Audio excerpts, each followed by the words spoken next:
1,6-bisphosphate and down to produce pyruvate. At the same time, you would notice that this glucose 6-phosphate is going to undergo another reaction. This is where glucose 6-phosphate is being isomerized to glucose 1-phosphate. So this phosphate is being moved from carbon number 6 to carbon number 1. So that your end product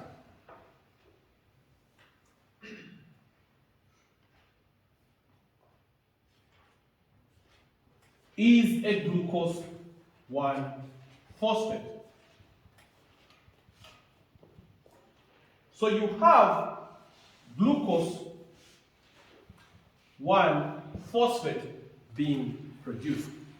The enzyme that is catalyzing this reaction is actually called phosphoglucose mutase. And as I could have already introduced to you, mutases are isomerases, except these isomerases, you're going to see them mainly in a circumstance where a phosphate is being moved from one position to another. Glucose 1-phosphate is an isomer of glucose 6-phosphate. In fact, you will be pleased to know that the process of production of glucose 1-phosphate from 6-phosphate would actually involve production of an intermediate, which is a glucose 1,6-bisphosphate. Then the phosphate at 6 is removed to produce the glucose 1-phosphate. This is your glucose 1-phosphate, and this becomes your precursor for glycogen synthesis. Remember, the enzyme that converts glucose 6-phosphate to fructose 6-phosphate is phosphoglucose isomerase, while the enzyme converting it to glucose 1-phosphate is phosphoglucose mutase, because it's actually removing the phosphate. Now, the next reaction is production of the activated molecule of glucose, which is used in the synthesis of glycogen. This activated molecule is referred to as UDP-glucose, uridine diphosphate glucose. How does this happen?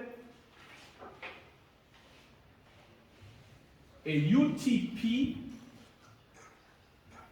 comes in, a pyrophosphate is released, which is further broken down into 2 phosphates by pyrophosphatase to facilitate the attachment of a UDP onto this anomeric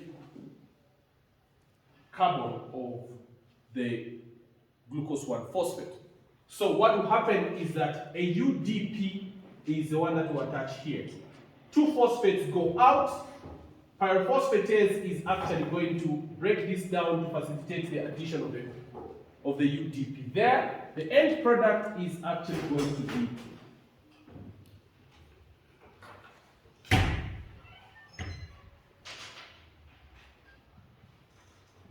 a UDP-glucose, uridine diphosphate glucose. This is your end product of this reaction. Remember, uridine triphosphate, similar to adenosine triphosphate, except there is a uracil as a nitrogenous base, right? This is a high energy molecule, which is going to be attached on carbon number 1 there, so that this molecule which is produced, the uridine diphosphate glucose, becomes the activated glucose, which will be the donor of glycosyl residues used in glycogen synthesis. What we are saying is that the synthesis of glycogen is not necessarily going to occur, particularly de novo from one glucose attaching to another glucose. This reaction is not thermodynamically favorable. It requires to produce an activated molecule called a uridine diphosphate glucose. Therefore, in your assessment, when you're asked what is the activated donor of glycosyl residues for glycogen synthesis, it is uridine diphosphate glucose. This is the one that will be donating the glucosyl residues in the synthesis of glycogen. Is that a question? Can you just repeat what you said about The uridine diphosphate glucose? What we said is that this is the activated donor for glucosyl residues in glycogen synthesis. It is going to be produced from glucose 1-phosphate, a reaction of glucose 1-phosphate with uridine triphosphate.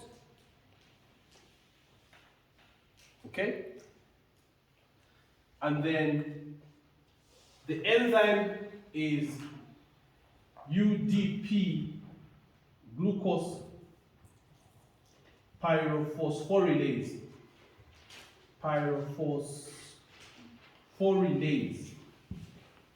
It's UDP-glucose pyrophosphorylase, which will actually produce UDP-glucose. And then the pyrophosphate which is produced is further going to be dephosphorylated by a pyrophosphatase, which will separate these two, and the energy, being an exothermic reaction, would be able to assist the attachment of a UDP onto this glucose and produce a UTP. Now that you have your activated glucose, you then want to think about the actual process of glycogenesis. Glycogenesis does not occur de novo, which means that one glucose combines with another glucose, to produce a whole long chain. Ideally, glycogenesis is going to occur in two possible ways. One way is that it's going to occur on a remnant of glycogen. This is going to be in a circumstance where you have not completely depleted the available glycogen, and then there are remnants of glycogen, which could be limit dextrins, which I'll show you. And then from there, you start adding glucosyl residues coming from uridine diphosphate glucose to grow the chain. This addition is going to be occurring on the non-reducing end. That's one way. The other way is when you have completely depleted your available glycogen. When you have completely depleted the available glycogen, the synthesis of glycogen is going to occur on a protein called glycogenin. So, allow me to remove this stuff and then to probably graphically show you what is going to happen in real time.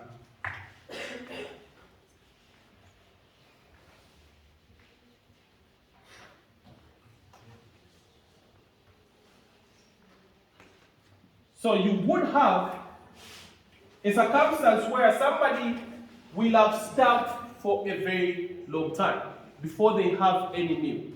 I'm pleased to tell you that the amounts of glycogen that you store cannot last you for too long, probably just about 10 to 18 hours, based on what you're doing. When they are completely depleted, you discover that you probably not have any available glycogen for you to continue glycogen synthesis because it's starved for so long. The next thing that is going to happen is that you will need a particular protein called glycogenin. So let's say this is your protein glycogenin. This protein glycogenin has a tyrosine, an amino acid tyrosine,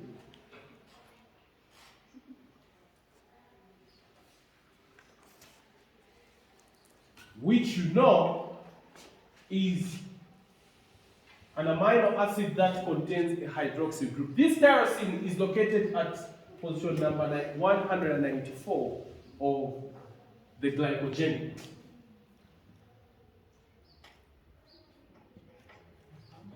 It is on the tyrosine that the glycosyl residues are going to be added from your UDP-glucose.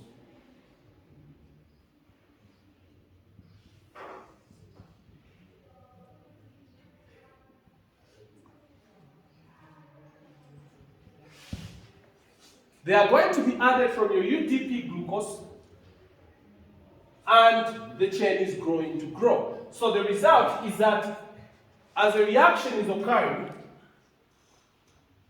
this uridine diphosphate is going to be released as UDP.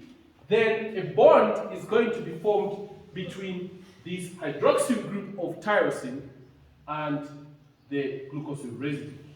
And at the end of the day, you will have this glucose being attached to the tyrosine in that manner.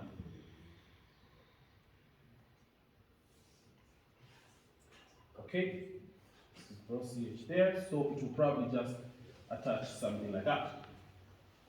So you have your glucose attaching to the tyrosine of glycogen. Then the UDP goes off, and the release of this UDP provides the energy required to make this bond. The next reaction would be another UDP-glucose coming in. A uridine diphosphate goes off. This glucose attaches there. The anomeric carbon, the hydroxyl group on the anomeric carbon of this glucose will attach there, so that a non-reducing end remains free. At the end of the day, the structure you're going to have is going to look like this. Glycogenin, with the tyrosine there.